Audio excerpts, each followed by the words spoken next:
is up, fam? Thank you for coming back. And you know the drill. I'm gonna hand the mic off to CK and Ansel and chime in when they don't want me to.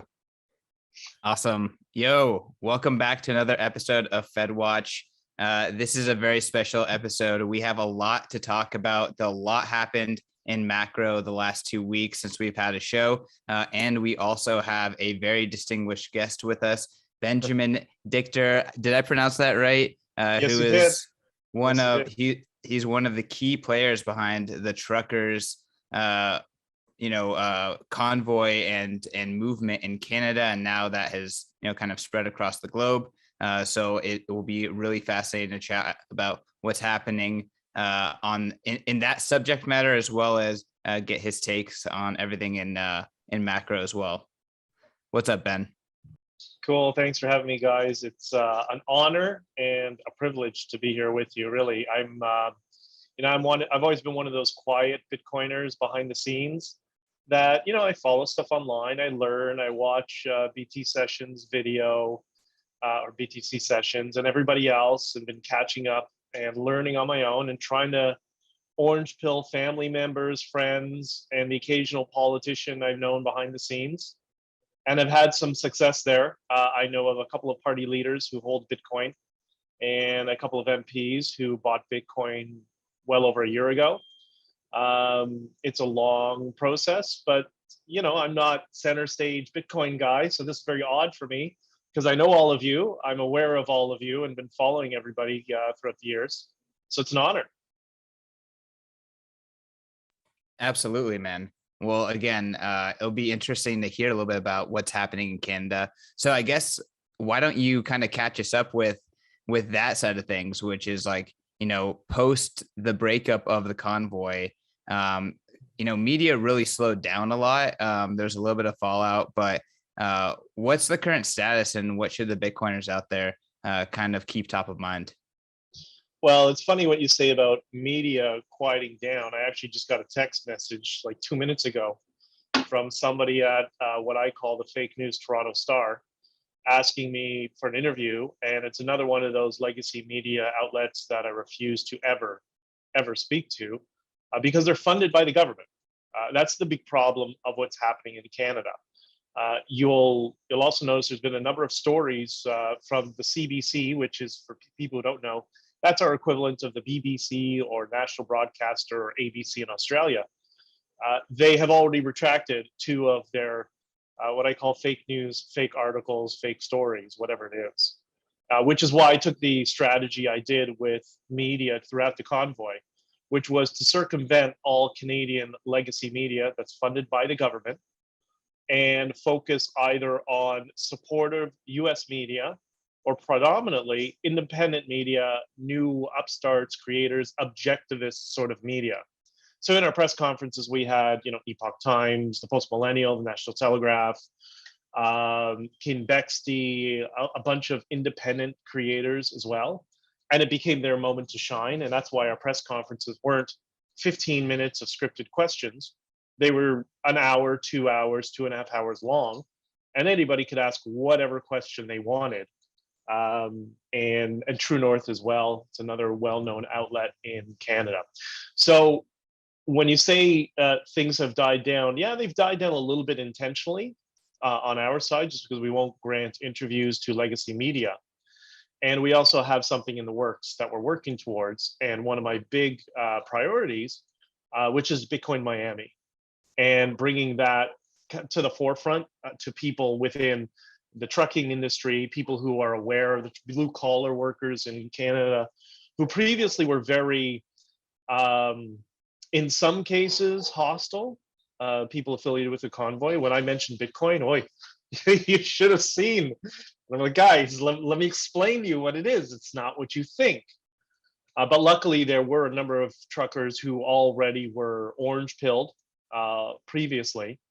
And because of the good work of Caribou and the Bitcoin community as a whole, and some significant people who were able to raise funds via the tally coin, it was the only way any truckers were able to get any money, because in effect, the government stole the money.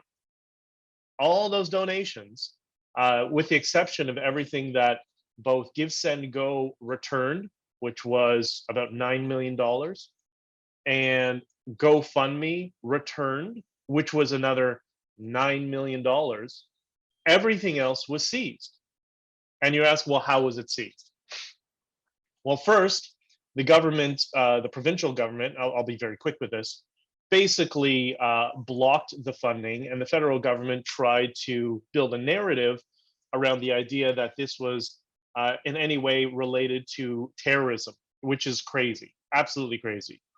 And luckily, FinTrack and the RCMP have come out officially on the record in parliamentary hearings and saying that's completely ridiculous. These were people involved in a political movement. They believed it.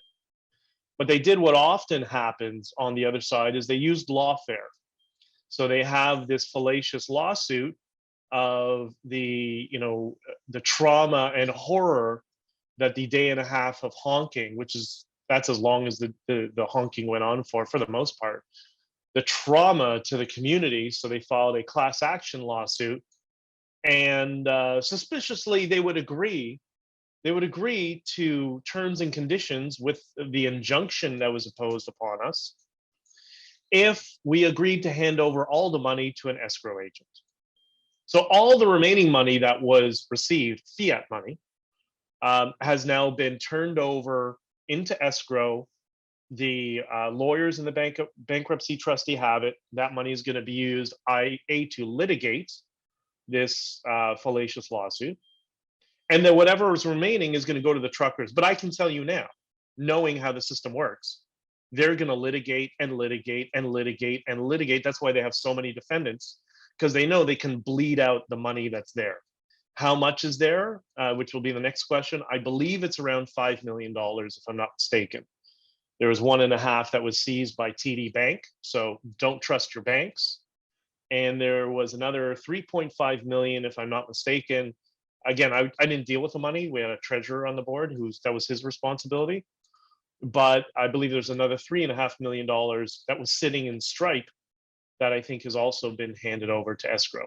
So that's the status of things now, engaging and dealing with lawfare, which is why my team, the PR side of things, have been working on something that we're going to be releasing between now and the Bitcoin conference.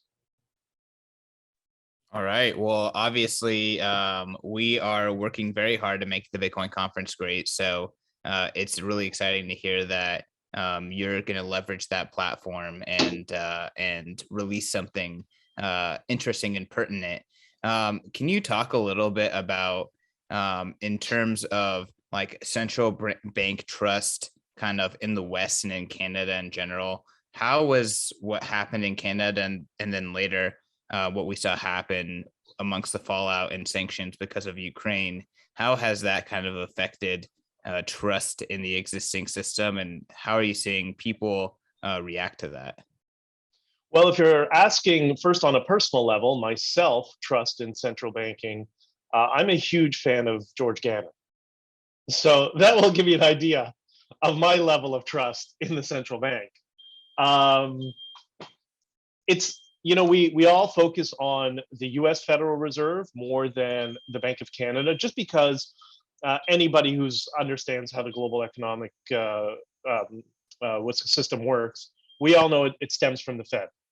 In Canada's case, our equivalent, the Bank of Canada, has been outprinting the United States. So as bad as the US has been deflating their currency, we've been one-upping them. It's been much worse in Canada. But the problem is most people don't understand it, and they haven't for generations. I mean, who is it? Henry Ford said, if people understood how the financial system worked, there would be a revolt tomorrow, something to that effect. So we know most people are, it's not that they're even apathetic, it's too complex for a lot of people, they just don't get it. But that seems to be changing. That is what, guys like yourself are doing, the Bitcoin community, George Gammon, Lynn Alden, Real Vision, all of these platforms that now exist where the average person has access to a simple almost infotainment way of learning how pathetic our financial system is. The level of trust is definitely waning, even amongst people who don't understand how it works. It's getting to the point where, okay, I don't really understand it, but I definitely don't trust it now. And the biggest thing, I love how Pompliano put it, that Justin Trudeau is the chief marketing officer for Bitcoin. Because a little known fact behind the scenes, everybody in government knows this, it's finally starting to trickle out. I'll let you know this first. The day that happened, or the days that happened, $1.2 trillion came out of Canada's economy. People were withdrawing money, elderly people were withdrawing money from their bank accounts, mass sums of cash. These are people not political, they're apolitical, but once they hear the government is freezing their money, what do they think? They think the 1930s, the Great Depression, seizing gold. Bail-ins is a word they don't understand, but they've heard before in the media. And the best way to scare people is uncertainty. So the level of uncertainty that brought to Canada's economy is crazy. And for the Americans, remember, when I say $1.2 trillion, we are 10% of your population. That's the equivalent of $10 trillion, like that, being wiped out of your economy. And I do know some very high net worth, VIP people, if you will, industrious people who are known figures, who all told me they're done. They're pulling everything out of Canada. They may still keep a house there, but that's it. All their money's going either to an offshore, another country, and Bitcoin, as well as precious metals and stuff. But this has been amazing for Bitcoin. I don't know if you watch the YouTuber Crypto Daily from England. All of this stuff is good for Bitcoin. It's definitely good for Bitcoin. I have a follow-up for you on the mechanics of what this looked like. So how did the government stop the transactions from going to the banks or freeze them at the banks? And then how did they freeze some of the Bitcoin? You mentioned Strike. I heard some other Bitcoin seizures happened. Can you walk us through like the mechanics of that? Okay, so first, not Strike, Stripe. The payment processor Stripe that's used Stripe. by, okay, yep. Yeah, it was Stripe. So that's fiat money. That's not crypto money.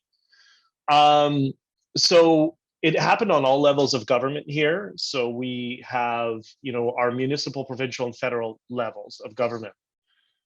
On the provincial level, Doug Ford, a conservative, by the way. So this is not, a partisan issue. So when people do the left-right divide, that's meaningless and bullshit. And this is the perfect example of that. So on the provincial level, the conservative Doug Ford had his attorney general.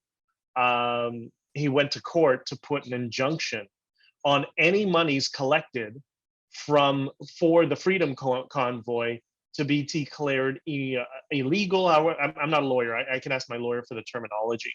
But he essentially blocked any of those monies from being collected. That's why when TD Bank got the money, boom, it was frozen. That was the first transfer from GoFundMe, the first $1.4 million that they transferred to the convoy organizers, the other organizers. So that's one side. And then on the federal level, what the federal did is, that wasn't authoritarian enough. Seizing the donations, that's not enough. We got to double down on this. So we got to go full Fidel Castro. And they then just blocked us from being banked. Like, I was completely debanked. I had my line of credit, my personal accounts, corporate accounts, credit cards, everything. Nothing would work. And the way I found out was after I left the hotel, the downtown area, I went to somebody kind of in the rural areas of Ottawa and stayed there for a while. I went to order food because I just arrived, whatever, was going to order dinner at least and figure out what we're going to do while working. And boom, my credit card was denied. It was denied again. And then I logged on, went onto my TD bank account, and my entire transaction history was gone. Like I had never done a transaction. So my bookkeeper wouldn't be able to reconcile my books at that point. For my trucking business, I have a bookkeeper, couldn't do anything. And so it was 7 or 8 days, if I'm not mistaken, that if I was living exclusively on fiat, I wouldn't have been able to buy medicine with my broken ankle. That's why I have the crutches. I wouldn't have been able to buy food. I was depersoned. I told Jordan Peterson on the phone, I said, it's like we would learn about living in the Middle Ages where people would be banished from the town square and from the town. They'd be sent off to the outside of the walls of the city to starve. And that's what Justin Trudeau tried to do. He took this Stalinist approach and used the banking system to try to starve us. Now, luckily in my case, and you guys understand this, and by the way, it didn't even occur to me, I could have just gone to a Bitcoin ATM and converted Bitcoin for fiat if I really needed food, right? Or I could have found businesses that are starting to pop up that would accept Bitcoin. But, we're still in the early stages and I've never sold my Bitcoin. And I don't want to do that, at least not for a while, right? But so that's kind of what was good. Does that answer your question? Yeah. And I guess as a follow-up to that then is what kind of Bitcoin products were most helpful? And what kind of infrastructure or products do you think Bitcoin developers or entrepreneurs can be focusing on to help mitigate this type of attack in the future? That's a very good question. So there's so many Bitcoin products as we know now, and there's so many places where people are trying to onboard businesses and individuals. And I think what's happened is this has opened up the door for regular people who still don't understand Bitcoin. They're a little bit confused, but like DJ said in a Spaces we said the other day, he made the point, you don't understand how your car works, but you use it anyways, right? So I think that's the narrative we've got to push forward and to just say, listen, this is the financial system 2.0. It's Barnes and Nobles versus Amazon. So you might as well just get familiar with the space and get comfortable with it because, maybe your government's going to decide we're going to block you out from the banking system, or your bank becomes hostile, or you never know, or there's suspicious transactions that have nothing to do with you. And we see how overzealous financial institutions are sometimes when it comes to responding, right? And this just becomes a hedge against a system that is antiquated and old and needs to be replaced. And it's now so easy to sell because then you say, well, look what happened to those truckers in that convoy, whether you agree or not, they couldn't buy food. So Bitcoin will allow you to do that. So I think that's one end of it. The other side is, I think I haven't been to Bitcoin Beach yet. I've traveled all throughout Latin America, so I've been trying to go there since COVID started. And hopefully after the conference, I'm going to Colombia next week. And then hopefully after I come back to the Bitcoin conference, I'll be able to squeeze in a trip there. But from what I understand and everything I've researched about it and heard on everybody's podcast about it, that is a template that we can start to roll out to small businesses in the Western world, which I think it's more difficult sell in the Western world than it is in countries like Argentina and Brazil and Mexico and stuff, right? Now, on a personal level, prior to buying my truck a few years ago, I used to have a business on a university campus in downtown Toronto, which is why maybe sometimes people say you don't look like a trucker. I've done many different things, right? And if I had my business now, I'd first say I would have been bankrupt because of COVID. I mean, there's no question in my mind. We would have to close our doors.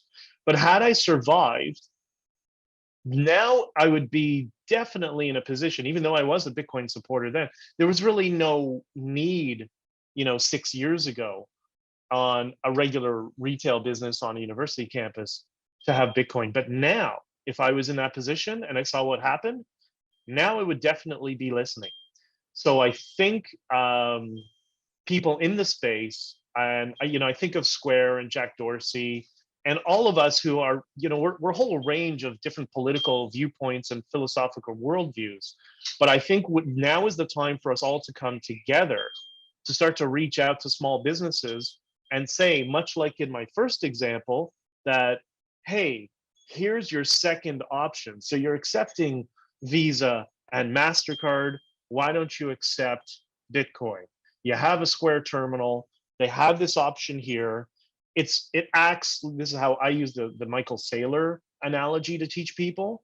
I say it acts like a bank account and a currency. It's there if you need to use it or not, and figure out what products can we come up with that small businesses need.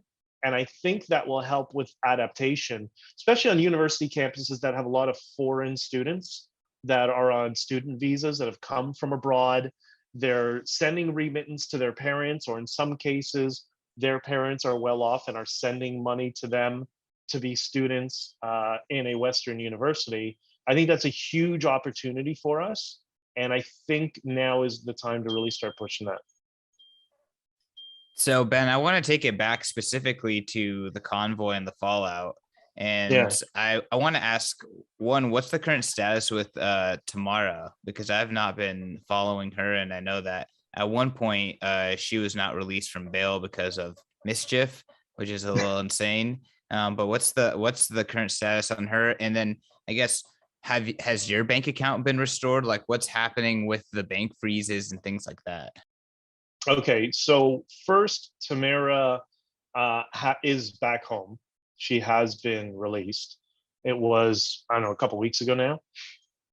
She ended up spending, I think, just over 2 weeks in jail on a mischief charge. And I think I may have mentioned in this interview, other interviews, I have family that are in policing, and I have lots of friends who are in policing, we were texting each other throughout the entire convoy and throughout the crackdown, and them telling me what the hell is going on. And they were explaining to me, the politicization within police forces, that there's a push and pull going on within police forces across not just Canada, but the US, politicians who want to use them for political purposes, and then the old school officers who want to go tell them to go fly a kite. So that's going on. So that they were explaining to me the charge of mischief. 3 officers, friends of mine, said to me, I've never even laid this charge. It's a charge we use to get kids to leave the park when they're smoking dope. That's what mischief is for. We're going to arrest you for mischief if you don't disperse. All right, fine, dude, we'll go. That's what mischief is for. It is something that can be convicted based on a summary judgment, is my understanding. Again, I'm not a lawyer, learning through all of this. Another example of something that's conviction by a summary judgment would be a parking ticket. So that's the level of criminality. I mean, it's not criminal. That was the charge. It was the aiding and abetting they tried to apply on top to mischief, which has never happened before, of them trying to make it, again, through political means, to make it into a criminal action, which, good luck in court, I guess. If we still have a judicial system, this should have been thrown out immediately. The judge that presided over Tamara's case was a candidate for Justin Trudeau in 2011. So we have a big problem. This is an increasing problem occurring in Canada, where these appointed judges are being appointed because of political favors exclusively. And it's been going on for a while, but it's just gotten to the point where it's become so partisan now at this point. And it was funny how Prime Minister Blackface Diversity, who is all about diversity and identity politics, he refers to us as white supremacists. Now, Tamara she's Native and Métis and a woman. I'm Jewish, but we're the white supremacists and the neo-Nazis. Explain to me how that happens. But that's the clown world that we live in, and it's so frustrating.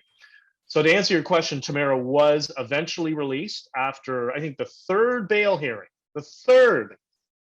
And by the way, they brought her in shackles. like it was freaking Shawshank Redemption. Again, Native woman. She's a pillar of her community. Everybody knows who she is because she's been involved in so many humanitarian causes in her city, and as well as, you know, she was an advocate for the energy sector because she's worked in the energy sector for many, many years, which is another reason I don't like her, right? She's Métis and she's a woman and she's very professional and she works in the oil and gas sector, right? So yeah, you're a woman and you have an identity until your politics are wrong. It's kind of like how Larry Elder, the black libertarian, is somehow a white supremacist. Sour version of the same thing. So Ben, just to kind of stay on like the convoy, talking about what happened with the Bitcoin distribution and things like that. I think a lot of Bitcoiners like saw that as, you know, being a little bittersweet. Like, yes, you know, we donated this money. Yes, some of it got distributed, but it was pretty sloppy. A lot of people put themselves at risk because of it. You know, it was a very much an evolving situation where a lot of funds were brought together and, you know, not a lot of privacy best practices were leveraged. I guess, can you talk a little bit about like maybe some of the learnings from like the Bitcoin fundraising experience in general, and then, you know, we can jump over to talking about central banking more generally. Yeah. Okay. Well, in terms of, you got to remember, I was sitting in a hotel with a broken leg, getting thousands of messages from certain media, you know, media organizations as well as alternative and whatever. So I spent most of my time doing interviews and helping my team with press releases and all that sort of stuff. That's the majority of what I did. I was the only one there who had any understanding of Bitcoin. And when I say understanding, like when I was told by them that they're going to set up a multi-sig wallet, I thought, okay, this such a thing exists. I guess it sounds cool. How does it work? So there was a lot of learning on my end. In terms of building the infrastructure, I'm still trying to figure it out now. Like I don't know, like I know they set up Tallycoin. I actually want to reach out to DJ Booth and ask him about it, how it all works, because I'm still learning myself. I had never heard of an XPub. I now know what an XPub is. So again, my knowledge of Bitcoin has always been to the level where I can bring new people in. I'm not, I try to be technical, but there's only so much I can do, right? So the entire infrastructure of distribution, that was held by Caribou and that team who had done it. And I still don't, like they told me they were going to put together paper wallets and they're going to try to protect people's identities and whatever. And I'm like, okay, cool. Sounds good. I trust you. I'll still try to figure out this multi-sig thing, but you know, go with God. You have my blessing on this sort of thing. And much like the convoy itself, it took on a life of its own. Like it was so large that it became, you know, like all these advocacy things, I mentioned this before in previous things, that, you know, they grow really great because everybody's enthusiastic and motivated. But at some point, you have to have some level of bureaucracy that can just manage things and manage the communication between people, right? And that became almost an impossible task for the convoy. Like we did what we could. And, but again, it took on a life of its own. I get the impression the same thing happened on the Bitcoin end of things. Like they didn't anticipate this amount of money coming so quickly. And I think when it got to 1.2 million dollars or something like that, they cut it off. And because I think they just got scared at the amount of money and they realized they have to distribute it. They didn't know how. They had to build an infrastructure. And I've heard from different people, and maybe like I'm excited for this conference to learn a lot of the back end stuff that I still don't know. I was in a space and some people were sending me some messages saying the way they distributed the Bitcoin wasn't, they could have done it better. It was overly complicated because A, B, and C and the wallets they used. I'm like, I guess. So I don't really know that part of it. I know they were trying to do their best to keep people's, at least I was told, to keep it as pseudo-anonymous as possible. Whether they were successful or failed, I don't know. It seemed to be that like when the remaining Bitcoin that is apparently now in custody as part of this whole what's it called, the class action suit, that it's in escrow. I can't remember how, I don't know exactly how many, maybe it's 5 Bitcoin, something like that, 4 or 5 Bitcoin. Could be a little bit more, don't hold me to that. But that was, the media was reporting that Bitcoin had been blocked. The Bitcoin of the convoy was blocked. No, it was seized and voluntarily handed over under duress. And what the police actually did is they showed up at Caribou's place with a warrant from a judge who is known for just rubber stamping anything, which is another problem that happens in the legal system. And they so they arrived at his place. They seized his microphone. I guess he thought they was trading Bitcoin with on a mic, so his podcast mic, private, some private material, his computer, his phone, all sorts of stuff. And apparently they asked him for the seed phrase because there was a warrant and a court order, whatever. And I guess you can confirm with him. I mean, he's going to be at the conference, by the way. He handed it over to them and they immediately transferred it into a police wallet. I'm not so sure that's legal in an investigation. I mean, I'm sure they'll try to use the Emergencies Act, under the guise of, terrorism investigation. But now the police have come out and said, no, there was no such thing. So they might have some legal problems from us coming forward. So that's a little bit what was going on. Very interesting. And that's some very good context. Again, it's really exciting to hear that, at least some semblance of normalcy has returned, and it'll be really exciting to meet you and Caribou and other Canadians who were kind of part of the experience more hands-on in Miami. I know everyone on this call will be there, so that's really exciting. Cool. That's awesome. I want to pivot over to Ansel. We want to kind of get your thoughts and sentiment on some of the things that have been happening in macro. Obviously, the Fed raised rates a little bit here in the US. Yeah, they're only 15 years late. something to talk about. But yeah, I'll hand it off to Ansel to direct the conversation. Yeah, so Benjamin, I don't know if you're a fan specifically of FedWatch, but here on FedWatch, we try to understand Bitcoin's future by understanding central banks.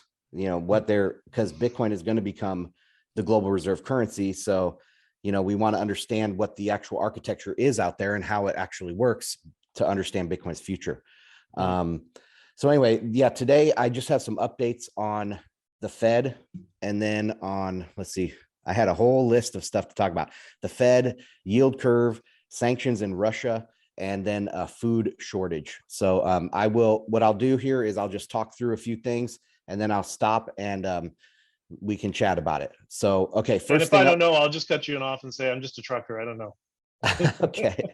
All right. So first thing up is Sarah Bloom Raskin. And we've talked about her a couple times here on the show. She was nominated by Biden for vice chairman of the Fed, head of supervision at the Fed. And I wrote an article for Bitcoin Magazine about 6 weeks ago on how she's kind of troublesome for the Fed and for Bitcoin specifically. Well, now it looks like she has withdrawn her name from being the vice chair. The controversy was helped along by Cynthia Loomis, who is a friend of Bitcoin. She's amazing. They're from Wyoming. She raised some ethical concerns about Raskin's behavior. And then, she's basically a progressive globalist. And they've been trying to sneak these progressive globalists onto the central bank or onto the Fed's board for a long time. They tried to put Lael Brainerd on there instead of Powell, but Powell ended up getting the nod. And I believe that Sarah Bloom Raskin was a consolation for not going with Lael Brainerd. They said, okay, well, Raskin can be vice chair. So that's how you progressives can have your spot on, important spot at the Fed.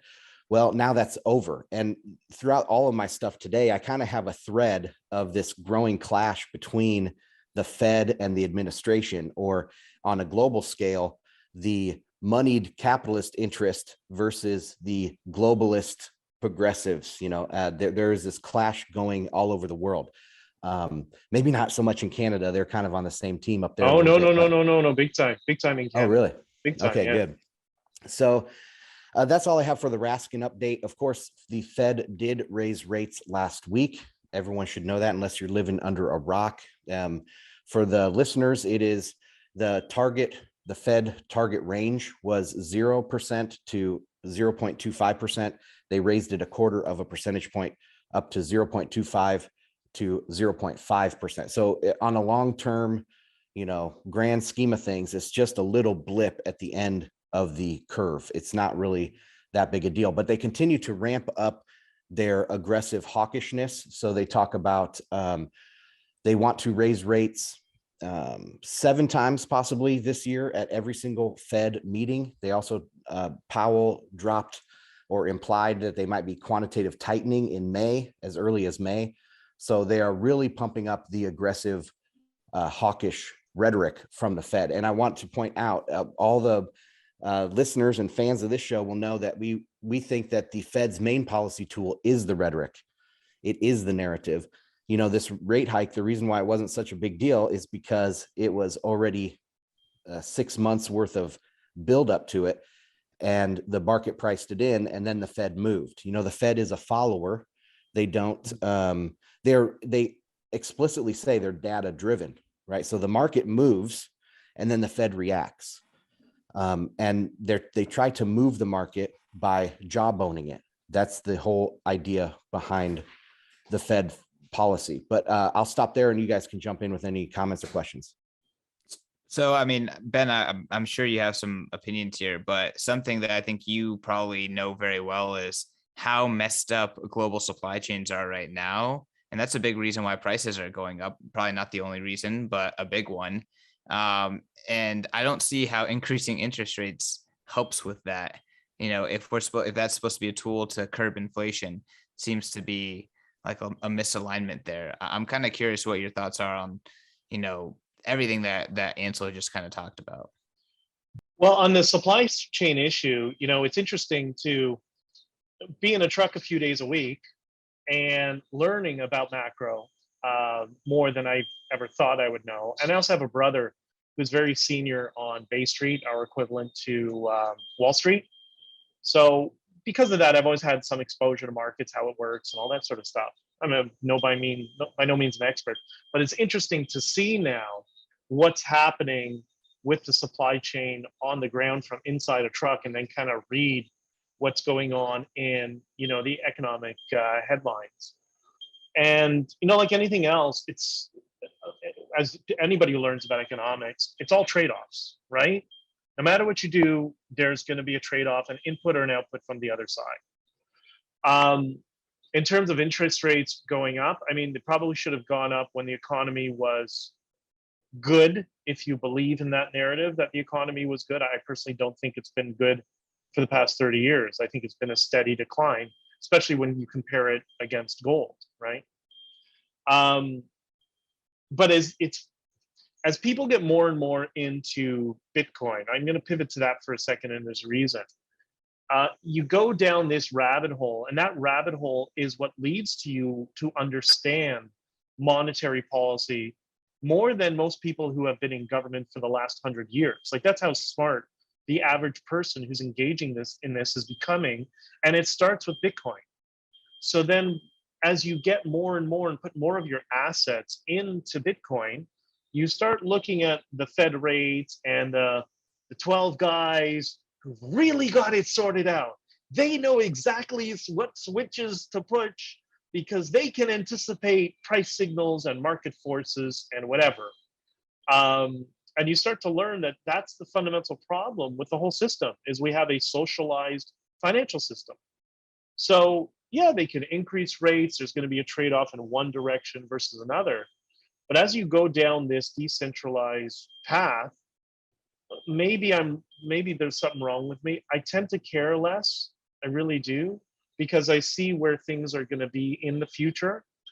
Whether the world's going to go on to a Bitcoin standard by force, or meaning people are just going to voluntarily throw more of their net worth into Bitcoin as a hedge, or governments and banks would wisely, in their interest, start to adopt this new asset as part of their portfolio.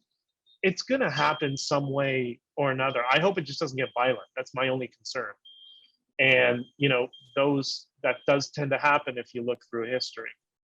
But in terms of, the interest rates going up, well, I don't know if I would do it in a time when we are really on the verge of an economic depression, as we can see through the supply chain. While so many people are either out of work or businesses can't hire people because they're getting money directly from the government. Businesses competing with the government for labor. It's ridiculous. It makes no sense. I saw a little bit of this on the news when I used to live in Colombia, because that was going on in Venezuela at the same time. And also with the Fed, I'm a little bit more sympathetic. I think the people who are there, like Jerome Powell's not, he's not an economist, he's a lawyer, right? I think he's the first Fed chair, if I'm not mistaken, who's not an economist. I don't know that, like, he's in a very difficult position. Would you want his job? I wouldn't want him for all the money in the world, right? And then there's that other element that George Gammon, this is a prop to him, that he's explained repeatedly, and I've tried to explain to other people that, they'll print treasury, but it's up to the commercial banking sector to lend it out. And if they don't lend it out, then you're not going to get the insane rates of inflation. But because everybody is so deep in debt right now, like our society is so overburdened with debt, they can't lend out all this money that they need. So I think there's it's a complicated question to answer, to say, is that the right decision to make? I say, I don't know, ask the Fed, they know everything. But, I'm sorry that, and I don't mean to cop out. It's so complicated, and I'm just a trucker, right? Well, you're a Bitcoiner and a trucker, which makes you a pretty smart dude in my book. Thanks, but brother. Yeah, I think we're right in line. Like, I give the Fed the benefit of the doubt, and we do on this show for sure, where we don't think they're like some evil corporation that's out to screw everybody. So, I mean, there are, of course, bankers like that, and there is that kind of perverse incentive out there for bankers to kind of be that way. But I don't think that all of them are by any means. And I think Jerome Powell is a fairly straight shooter. Anyway, I wanted to transition this over to sanctions, against Russia, but I didn't want to talk about this in terms of war or in terms of Europe or anything. I wanted to pull on this thread of Wall Street versus the progressive globalists and show how this can be seen, and also in this interaction here. So I don't have a specific link, but I remember reading right after the SWIFT ban came down, and the articles were saying that the Fed was not consulted. The Fed was not consulted for this SWIFT ban. It kind of took Jerome Powell by surprise. And the reason behind that, I think the reason why the administration and, Biden didn't consult with Powell is because he knew Powell would try to veto that. And Powell didn't want these sanctions. I mean, Powell is interested in, the Fed is interested in financial stability. And if there are banks that are exposed to Russian debt that could impair, like, say, European banks or Asian banks that are exposed to Russian debt that goes down now because of these sanctions. And then how are those European banks, how are they going to be treated in the market, their debt and their repo transactions and all of that?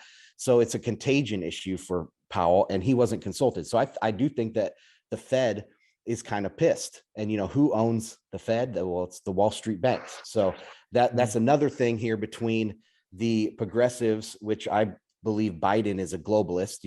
In America, you could say Clinton, Bush, Obama, and Biden. Those are the kind of globalist forces, and they've been, presidents for the longest time.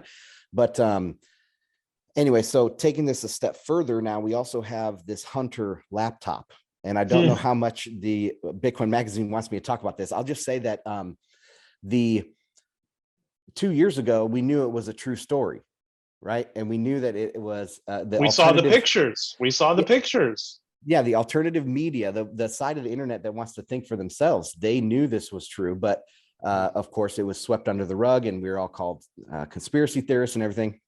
But why now? Why is it being exposed right now? And I think it's because Wall Street is not too happy with these sanctions, and they are pushing back against the elitists, which Biden is the big one there. So I think that this Hunter laptop thing is just another example of how Wall Street and the progressive globalists are at odds with each other. This did start back with just about, I would say, 6 months ago or so. They started shorting the big pharma stocks. And I think the banks started getting kind of hesitant about where they were going. Where was the mainstream media going? Where were these globalists, the EU and Biden administration, where were they going with all of this? And they started shorting pharma stocks. And now it looks like there are some big internal fights over the sanctions. I don't see this as a Russia versus Ukraine, or even a Russia being the big bad on the block. I see this as Putin being a populist, and the EU and these globalists don't like populism. They don't want these populists. So they will try to stop Trump. They'll try to stop Putin. They'll try to stop anybody that gets in their way that's a populist. So this is the clash is Wall Street and capitalists versus the progressive authoritarians. That's how I see this clash building up. And I think the Fed actually, in a very weird way, the Fed is on our side on this. The Fed, comparing this or applying this to Bitcoin, we have the government side. They have a certain existential belief about the dollar and about the dollar status in the world. The capitalists really don't. The capitalists will use whatever they need to use. They'll use the best money. And that's one reason why we see the big banks getting more and more friendly to Bitcoin. JP Morgan, we just saw Goldman made their first over-the-counter Bitcoin transaction. I see the moneyed capitalists are indifferent. They're not indifferent. They're neutral. They will use whatever they have to. And so that's, again, another competition there between government and capitalists. And lastly, I'll just say that, so this tells me that the Fed is leaving the door open to Bitcoin as reserves, which I think is a huge next step. I think we're much closer to central banks adopting Bitcoin than we want to believe. And, that could happen over the next year or two. Thoughts on that, Benjamin or CK? You go first, CK. Oh man, so much to unpack. I can go first if you want.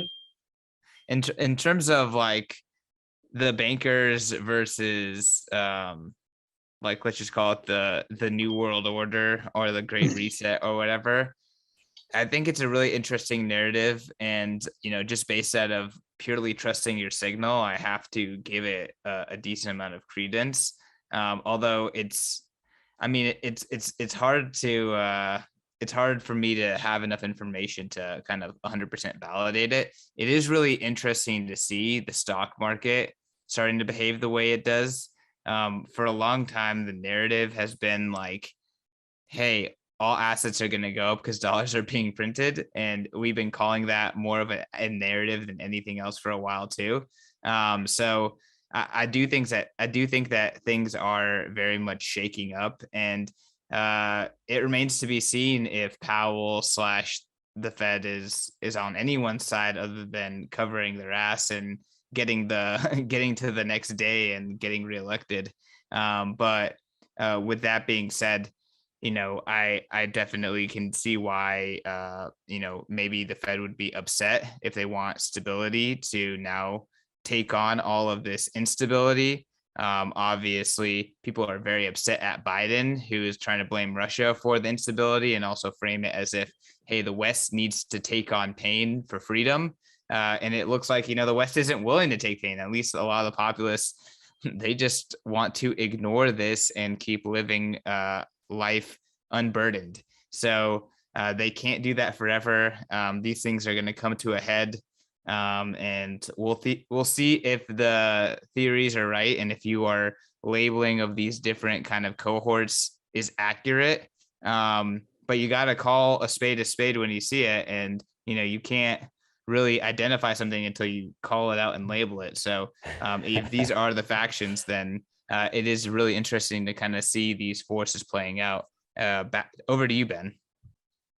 The few years I was very much involved in politics, I got involved. I hate politics, to be entirely honest, but I just wanted to do something. Everybody always complains and nobody gets involved. So that's why I decided, you know what, I'm going to get involved and help see if I can help usher in change, sort of thing. One thing I've learned, I apologize for the dog. One thing I've learned is everybody's out for themselves. That's the problem with most of, when you hear grandiose conspiracy theories that it's one entity working together and subverting. It's like, no. Everybody's out for themselves and trying to stab each other in the back. That's what I see in my own party. It was like that, let alone other parties. So that's one thing. The second thing is shut up. Sorry.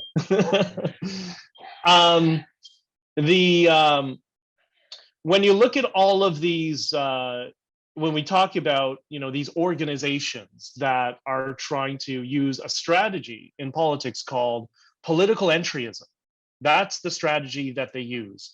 When you hear about the Great Reset, WF, whatever, the one common denominator that I've seen that make conspiracy theories, but I would call them group strategies, function is money. That's the only time it ever works. And from everything that I've seen, I think what we've been witnessing is a bunch of global corporations trying to build themselves into upward monopolies, that they want to have 100 companies around the world that will control everything. And I've seen it in Latin America. Of all the years I've been going to Colombia, when I first started going there 20 years ago, you wouldn't see any American businesses. But now you're starting to see more and more American business. So I think that's why all these corporations got on side with these strategies of not globalization, because that's a trend of humanity, but the globalist initiative, if you will. And I think they're now realizing, and the Fed's, let's say, unease with the sanctions and the way things are going right now is an indicator of what I've seen in politics all these years, that, yeah, maybe we're not so on board with all this stuff. Maybe all these promises you guys have made, maybe this is just not going to work out. And the sanctions against Russia, that's one problem. And I imagine, because I remember reading about that Powell, he seems very measured, but for somebody as measured as him, might have lost his mind and said, okay, what are you doing now? Like, it's stupidity every other day, but this is a new level of stupidity. But I think also what's worse, when we talk about these upward monopolies, when Google and Apple said they're suspending their payment system in Russia, as well as MasterCard and Visa, I thought, can't we just have one business that's not politicized? Just one thing. I don't need to see flags of different countries and overlays. Just take my money and shut up and give me the service that I want. And I think that was a major undertone within the convoy. They got sick and tired of having all the virtue signaling from suppliers and corporations and companies and insurance companies and all that sort of stuff, because at what point does it end? Is it going to come to a point that if I don't support Ukraine, and I'm not saying I support either, I think both sides suck, but if I don't support one side or the other, then all of a sudden I'm hateful and I should have my bank account frozen? Because I think that's what they've done with this recent move. People think it was an overstretch and it was a mistake they didn't anticipate, and that's probably true. But I think in the aftermath, what they're going to do, like these parties always do, is they think, well, we just uncovered another tool in the arsenal that we can use.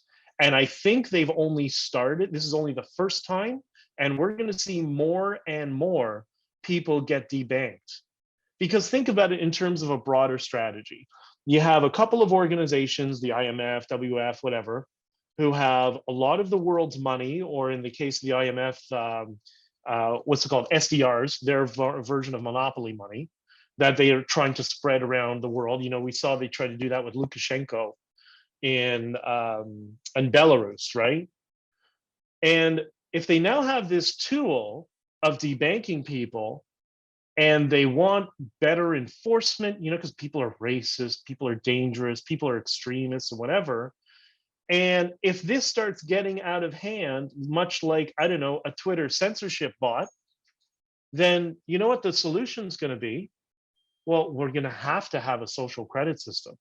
That way we can verify if somebody's truly hateful or bigoted or dangerous and all that sort of stuff.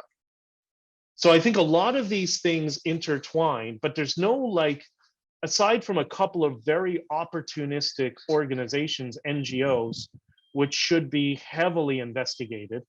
And perhaps we need a convoy to Davos, wink, wink. Aside from that, it's everybody out for themselves. They're all politicians, they're all stabbing, like even in policing, the higher levels are politicians. In banking, many of them are politicians, especially through this strategy of political entryism, that everybody's trying to take control of the pie. They're trying to figure out how they can do it. And you have this one centralized organization distributing money to everybody just to get them on board, right? And they distribute money via, you know, campaign contributions, and that's where they get their influence. And I'll give you one example. We have an MP who I used to be friends with. I thought she was solid, and she was a conservative MP from downtown Calgary, and she went to Davos one year, and she was put on the global leaders of the World Economic Forum. And shortly after, she went on to Twitter and started apologizing for being a cisgendered white female. And I'm like, okay, that's where the strategy is coming from. That's the subversion of the Western system for whatever their ambitions or purposes are. I think we're starting to see a little bit of it.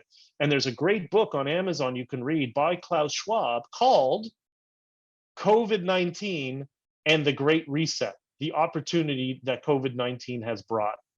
So it's almost like, I remember thinking, shouldn't you be hiding this? Like, I thought this is going to be quiet and subversive. So this is not to say there's a grand conspiracy. There's a political strategy that's used by people who have certain global initiatives. And I think it's around this whole holy grail of these upward monopolies. I might be wrong, just my suspicion. I really like that color, Ben. I think I would be remiss if I didn't talk to you about kind of the fears around food shortages in the West, especially around the sanctions to Russia kind of affecting fertilizer and other raw materials that are used in kind of like the food supply chains. Based on kind of your knowledge as a trucker and maybe how much you're paying attention to things falling out, do you have any comments around kind of like food in North America, food globally, and potential disruptions there? And then I do think we have a hard stop, so we can wrap after that. Yes. In my end of trucking, I don't really deal with food distribution. We do frozen foods and stuff like that, like the packaged food. It's much like when the Fed makes a change. It takes a while for the supply chain to expose some of the shortcomings. So there's an excellent video I saw recently on the fertilizer problem as it related to China, and I can't remember it, but it was amazing. If I find the link, I'll send it to you guys. I don't know. I really don't know. The only thing, though, the bright side, I posted yesterday, and sorry if this is lazy and sloppy, but there's a special on Amazon called Clarkson's Farm with Jeremy Clarkson. And why is that important? Because we need regular people to understand the agriculture sector. And this thing, although it's an entertaining TV show, apparently has done an amazing job at sparking interest in the farming and agriculture sector. And the other thing that may happen is worse. I'm seeing everybody I know who's in cities for the past year have been leaving cities and moving to rural towns. I know 2 people who've bought farms and they're learning how to farm. So much like we've had a shortage of truckers in Canada that's now at 33,000, we now have a generation of little kids that were standing by the side of the highway holding Canadian flags saying, "Thank you, truckers, and I want to become a trucker when I grow up." That may help solve the supply chain issue. I think the authoritarian, just egregious restrictions that's occurred in urban areas has spawned enough interest from regular people, coupled to programs like what I just told you, that there's a newfound respect and interest in the agriculture and farming sector. Maybe that will solve the problem over time. And also look how different the world is today than it was 100 years ago. Like all of us can go live, 4 hours north of the city of Toronto or rural New York, or 2 hours north of Medellin or whatever, where there's essentially nothing but farms. But as long as I have an internet connection, I'm basically plugged into the city. So I don't need to be there anymore. So yeah, there's a lot of concerns about the supply chain and what's going to happen to the food sector. I'm actually not all that worried, because all these little pieces are coming into play as our society have changed.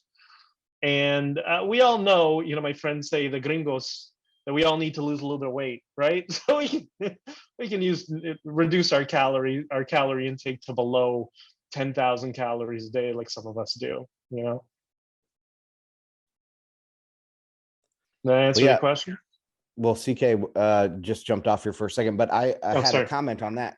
I totally agree with you, and I hope to get more people on in the future. Maybe we'll have you back about localism, like a return to localism of some sort, because that is going to be a real big shift in how the economy is structured, for sure.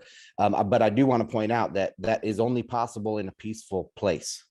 So if you are in a war-torn area or a place where your neighbors are threatening you, you want to be in a more defensible type of position. And so that only certain places in the world is, dramatic decentralization possible. So that's right. Also, just to add to that, your comments on localism, something that people don't realize, that I didn't realize until I got involved in politics. Political entryism as a tool started at the local level. It didn't start at the federal level in politics. People got involved a couple of decades before. And we're talking about people who are aligned with, let's say, the Communist Party in China. There's other adversarial governments around the world, whether it's Russia or other governments. I'm not commenting on who it was, but as a strategy, they started at the local level a couple of decades ago in Canada's case, and I think in the US a little bit before then. And it would first be school trustees.